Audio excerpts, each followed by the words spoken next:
There's a pretty one, Ulysses.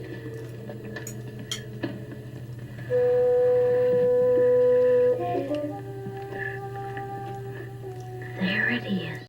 Hello BookTube, I'm Sean the Book Maniac. Welcome back to my channel and another wee book haul. 3 books for you.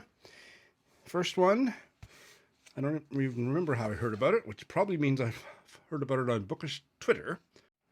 I wonder if any of you have heard about it. It's called Suzanne and Gertrude, a novel by Jeb Loy Nichols. Interesting cover design. Put out by Pushcart Press in 2019. It's about a woman living alone on a hill farm. I don't know what a hill farm is. I guess it's a farm on a hill.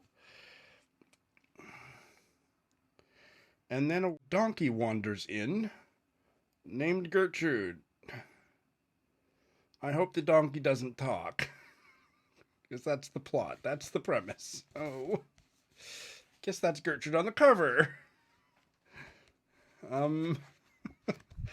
Sean, note to self, do a little bit more research before you buy books.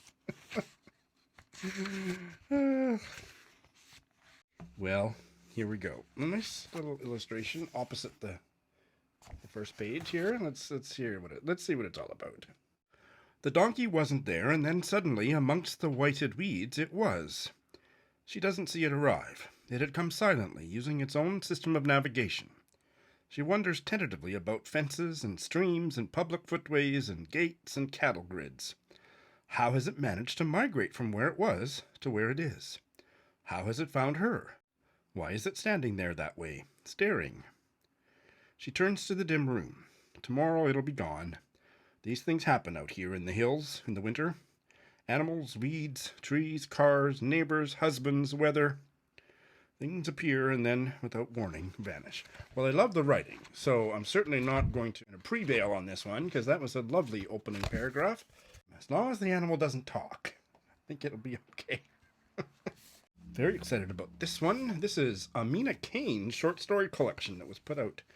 If not her very first book, it certainly came out before Indelicacy, which was 2020. This is called Creature. And I guess I was so tired when I recorded this video that I didn't even occur to me to hold up the book. So here's a GIF. I do have the physical book, to be clear. The first story is called A Threadless Way, and here's the opening paragraph. When I first moved here, I lived in a friend's room in a loft. I had never lived in a loft before, and it was strange to do so in such a quiet place. Downtown was unlike any downtown I had ever been in. Its emptiness surprised me, but it was empty only of certain kinds of people. They were around, but they lived on the sidewalk and in tents. And stores and businesses existed, but not the kind tourists want to shop at.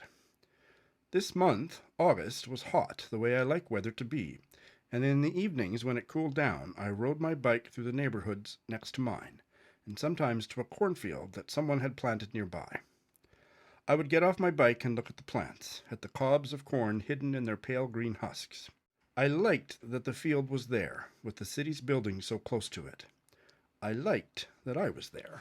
And finally, this is a novel that I've never read. I've gotten this far into my life without having read this classic novel of the 20th century, and it is going to be the read-along book for my Patreons at the mid and upper tier level to start later this winter, but early this year, and that is Of Human Bondage by W. Somerset Maugham.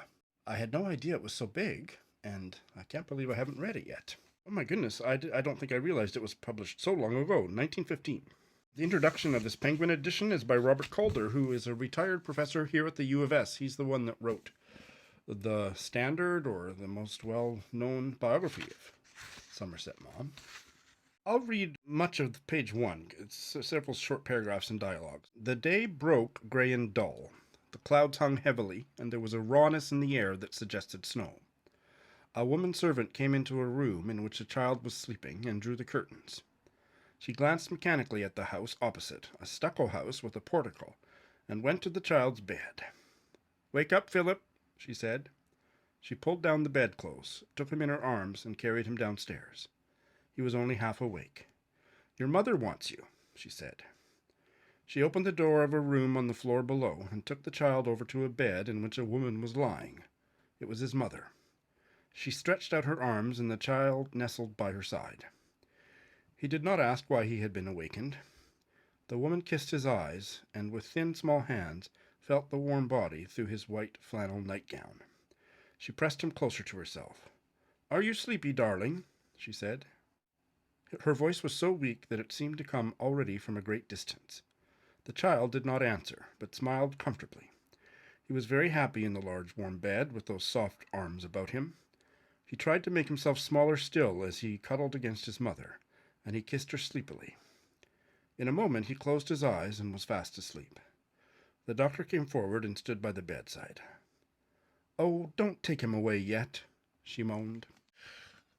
"What do you think? Am I going to like this?" "Certainly starting out good." Good Lord, how many pages is it? It is almost 600 pages in fairly small type.